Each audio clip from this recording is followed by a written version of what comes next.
Licenciado Fabricio, nuestro grupo es el número 5, con tema la movilidad humana y menores infractores. Está integrado por Miguel Briones, Poli Guayenen y Cristian Zambrano. A continuación mi compañera con el tema movilidad humana. Buenas tardes. La movilidad humana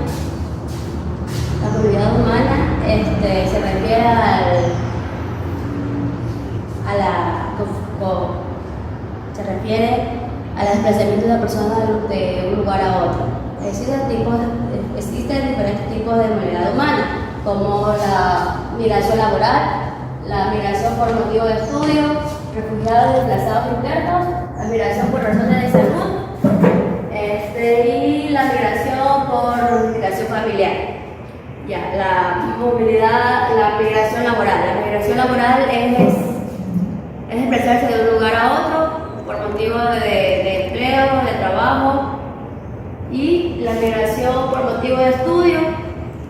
La migración por motivo de estudio es que una persona puede desplazarse a otros lugares por motivo de concluir a algo superior, una carrera, por un buen bienestar familiar y económico. A continuación vamos a hablar sobre la migración por razones familiares, la migración por razones humanísticas o refugiados y desplazados internos, y por la migración por razones de salud. Cada uno de estos tipos tiene 7 características, las cuales vamos a ver a continuación. Empezamos hablando sobre lo que sería la migración por reunión familiar. La migración por reunión familiar se refiere a cuando la familia se separa, ya sea, un ejemplo de esto suele ser más común, que el padre migra a otro país para poder dar el sustento económico a la familia. Y como recalcamos hace unos momentos, tiene 7 características. Una de ellas es la reunificación familiar. Esto se refiere a que cuando, ejemplo, el padre salió del país y ya tiene la posibilidad de ir trayendo a la familia poco a poco o todos al mismo tiempo, los trae. Eso se llama reunificación familiar. Tenemos lo que son los vínculos familiares previos. Esto se refiere a cuando, ejemplo, tenemos tíos, primos, abuelos que se encuentran en otro país, y por medio de ellos se puede solicitar el trámite el trámite del visado, y de esa manera llegar a reunir toda la familia. Tenemos lo que son el proceso legal y requisitos migratorios, que esto se refiere a que cada país tiene unos requisitos para poder ingresar a él, o cada ciudad, y entonces hay que cumplir con estos requisitos para poder reunir a la familia.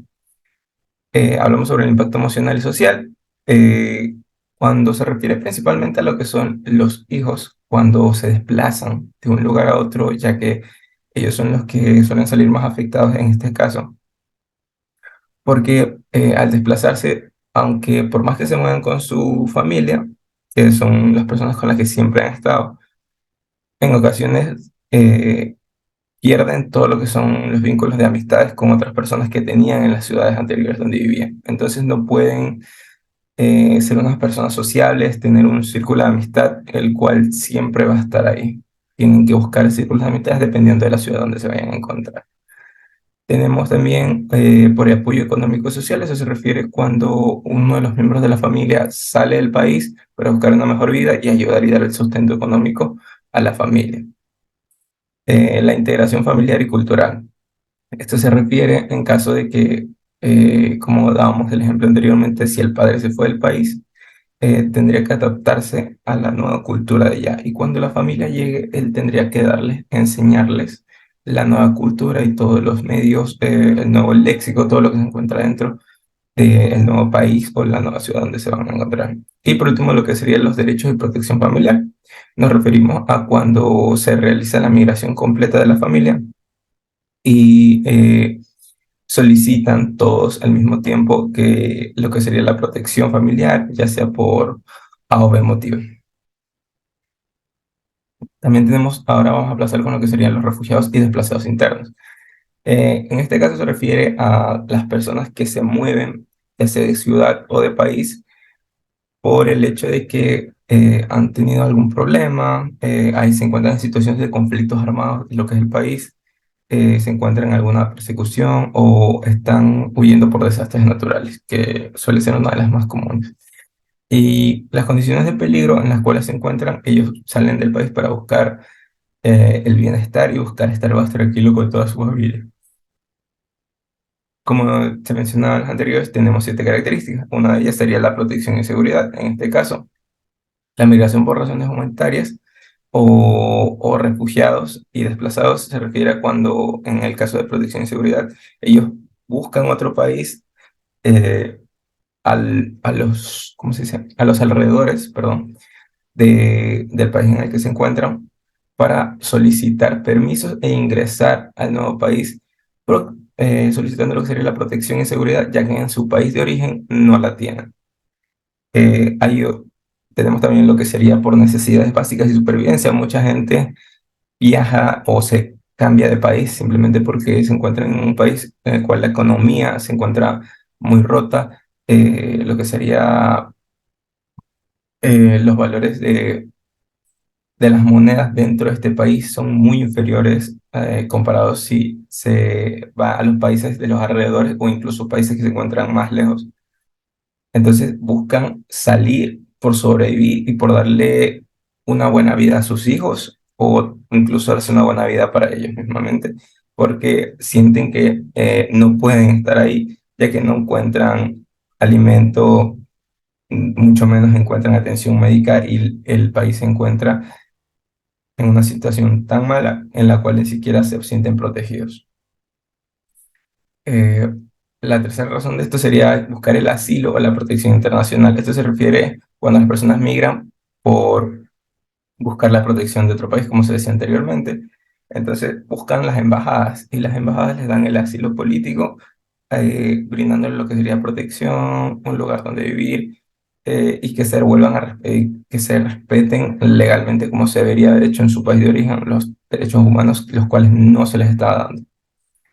Tenemos también lo que son los desplazamientos internos o migración, y migración internacional. El desplazamiento interno se refiere a cuando una persona se cambia dentro del mismo país, pero se muda simplemente de ciudad. Vamos a suponer, en este caso sería una familia que al padre tiene que hubiera un conflicto, el padre tuvo un conflicto y tiene que salir de la ciudad. Entonces, para no irse solo, se lleva a toda su familia. Entonces, ahí se recurre el primer desplazamiento interno. Vamos a suponer una familia pasa de vivir eh, en Loja a pasarse a vivir a la ciudad de Guayaquil. Dentro del mismo país, pero lo que pasa es que se están cambiando de una zona a otra. Se toman un viaje demasiado largo, pero con el objetivo de que el desplazamiento y al momento de volverse a reubicar donde van a estar con más calma y van a estar más tranquilos. Lo mismo ocurriría en el caso de ser migración internacional, solo que tendría que pasar las fronteras del país y al atravesar las fronteras tendría que dar la descripción por la cual se está cruzando el país.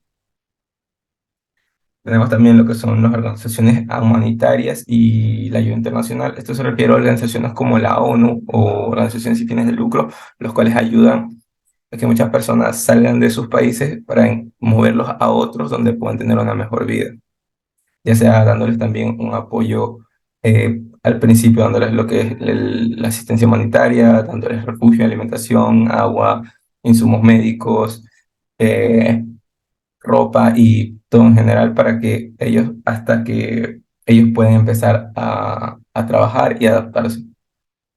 La reconstrucción y desarrollo. En este caso, nos referimos a la implementación de programas y proyectos que vayan a promover el acceso a la educación para los niños, el empleo y ayudarles a tener unos medios de vida sostenibles y aceptables a todos aquellos refugiados, todas aquellas personas que vienen del otro país.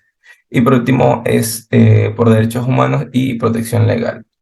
En muchas ocasiones los países tienen la responsabilidad, perdón, de hacer respetar los derechos humanos de las personas las cuales viven ahí. Pero en muchas ocasiones no se da. Es por esto que muchas personas salen de sus países y cuando se encuentran en las embajadas de países externos, países alrededor de donde ellos son, buscan que se les dé la protección de migrante, que les ayuden, eh, como se decía anteriormente, que les ayuden con lo que sería alimentación, insumos médicos, porque todo eso lo van a necesitar durante ese momento. Listo. Ahora vamos a pasar con lo que sería la migración por razones de salud. En este caso nos referimos a personas que se mueven de una ciudad o de un país a otro por recibir servicios médicos o simplemente por cuidados de salud en específico, los cuales no se encuentran en la ciudad que están o en el país de origen. Entre las 7 características tenemos la primera sería el acceso a la medicina especializada. Eh, Cuando las personas viajan a otros países, suelen viajar a recibir, en el caso de viajar por salud, recibir el tratamiento médico avanzado, una cirugía en específico, terapias en específico, o que les den un diagnóstico seguro y preciso de lo que tienen, ya que en su país de origen no pasa esto, ya que en el país de origen no se encuentra tal vez la tecnología para realizar. También tenemos que la migración de salud ocurre por enfermedades crónicas o complejas, perdón, ya que son enfermedades que dentro del país no hay los tratamientos o los tratamientos están muy próximos todavía. Y una de las razones y condiciones por las cuales se suele dar este tipo de migración suele ser más por enfermedades raras o nuevas, personas que padecen de cáncer, personas que tienen trastornos neurológicos y personas que tienen problemas cardíacos o alguna enfermedad referente a lo que sería el corazón. Son los casos más comunes, pero se suele ver incluso por otras razones. Tenemos también lo que sería las disparidades en disponibilidad de servicios de salud. A este se refiere, es un caso que es algo que suele ocurrir mucho aquí dentro de nuestro país, que personas que por tener un estatus social un poco más alto, eh, pueden comprar o pueden adquirir insumos médicos de lugares, ejemplo, públicos, para, o que buscan medicamentos especializados o la tecnología médica más avanzada y ellos tienen la posibilidad de pagarla, pero hay personas que no. Entonces, nos referimos a esto. Se busca siempre migrar por encontrar unos mejores hospitales, ya sean públicos de preferencia, que les den una mejor atención. Tenemos los procedimientos médicos y los tratamientos de alta complejidad. Aquí nos referimos a, ejemplo, son procedimientos más fuertes. Nos podemos estar refiriendo incluso a lo que sería realizar un trasplante de órganos para una persona que lo necesite, procedimientos quirúrgicos que son más complejos. También por esto se suele dar por realizar los tratamientos de fertilidad asistida o los tratamientos de fertilidad asistida en mujeres o los préstamos de vientre, como se le suele conocer en otros lugares también. Y por último tenemos lo que se refiere al turismo médico. No, perdón. Ahorita tenemos lo que es el turismo médico. A continuación hablaremos de lo que es el turismo médico. La migración por razón de salud referente a lo que es el turismo médico, nos referimos a cuando la gente viaja para realizarse tratamientos en otros lugares, ya que suele ser más accesible y el acceso a los medicamentos también suele ser un poco más económico. Se aprovecha lo que son las diferencias de precios que tienen en las ciudades de donde ellos son, a la diferencia de precio en las ciudades o países donde van a viajar. Aprovechar esa diferencia de precio para eh, poder encontrarse bien de salud y no aparte de encontrarse bien en salud, poder realizar los tratamientos y aprovechar la economía de ese lugar para poder estar a gusto y estar bien con su cuerpo y con los problemas que tienen. Tenemos lo que son las barreras lingüísticas y culturales. Con esto nos referimos a que siempre cuando se busca otro lugar, la cultura y la lengua va a ser diferente, mucho más si buscamos salir del país. Si se sale del país, la cultura que existe en el nuevo país hay que tratar de adaptarla y hay que tratar de comprender el lenguaje, ya que no en todos los lugares. Por ejemplo, en Latinoamérica todos hablan el mismo idioma, que es el español. pero en este caso en diferentes, bueno, casi todos, exceptuando Brasil. En los otros países que sí se habla español, no todos tienen los mismos significados, algunas palabras, no todos tienen la misma moneda, entonces hay cosas que hay que adaptarse antes de proceder a, hay cosas en las cuales adaptarse a la hora de realizar los viajes o la emigración por razón de salud. Y lo último, como última parte del tema, tenemos lo que serían los costos financieros y lógicos. En esto nos referimos a que los migrantes deben considerar siempre, antes de viajar, todos los gastos. Con esto nos referimos a que tendrían que tener en cuenta los gastos de que sería viaje, alojamiento, el tratamiento médico que se van a realizar, las medicinas para el tratamiento que van a realizar y más que todo el seguimiento posterior del tratamiento. Adicional a esto, se conoce que hay lugares, hay hospitales y hay incluso clínicas las cuales ayudan a los clientes que necesitan salir a hacerse el tratamiento en otro lugar. Les ayudan con alguna especie de plan en la cual se les da una cotización y ellos ya posteriormente sabrán si deciden realizarla o no. Buenas tardes, profesor. Mi nombre es Cristian Zambrano y yo le voy a hablar sobre menores infractores. Cuando hablamos de menores infractores nos referimos a adolescentes y jóvenes entre 14 y 18 años, es decir, que no cumplan la mayoría de edad, que estos cometen delitos y como consecuencia son privados de su libertad. Sabemos que la adolescencia es una etapa que conlleva cambios. Estos cambios conllevan una crisis y muchas veces esta crisis conlleva conductas violentas o conductas no aceptadas por la sociedad, es decir, conductas de comportamiento. La Ley Orgánica 5/2000 es la que se encarga de medir qué tan grave es el delito cometido por estos jóvenes. Existen muchas preguntas que se hace la sociedad y las profesionales cuando encuentran algún tipo de estos comportamientos en los alumnos, cómo se debe tratar, cómo se debe regular, de qué forma puede ayudar la educación, etc. Estas son preguntas que se hacen los profesionales de la educación cuando encuentran comportamientos antisociales. Tenemos varias causas, como son estructuras familiares, la escuela y su espacio de aprendizaje, los grupos de ocio y sus formas, características personales y relaciones afectivas. En lo que es estructuras familiares, esta viene siendo la estructura con quien uno vive, papá, mamá, hijo, pero en ocasiones los adolescentes no viven con los padres, viven con los abuelos, con los tíos por motivos extra.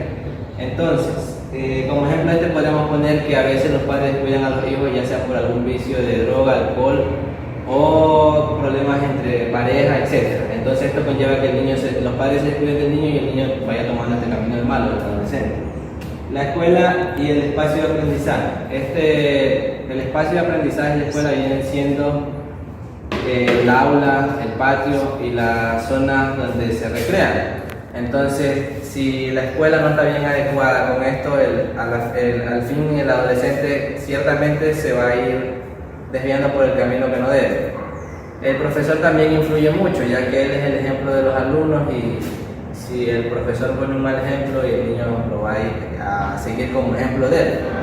Tenemos también los grupos de ocio y su forma. Sabemos que el ocio es lo que realizamos en nuestro tiempo libre, ya sea jugar fútbol o algo que no sea por obligación, como barrer la casa, limpiar, dormir, comer, etc. Es algo que es aparte y muchas veces los adolescentes no lo tomamos para ir a disfrutar, a ir al parque, caminar, leer, qué sé yo, algo positivo, sino que lo tomamos como algo para salir a robar, salir a consumir sustancias y eso, el grupo de ocio tiene que ver mucho con la estructura familiar. ¿Por qué? Porque si yo soy un adolescente que anda en un mal paso y digo, papá, voy a, como ejemplo esto, voy a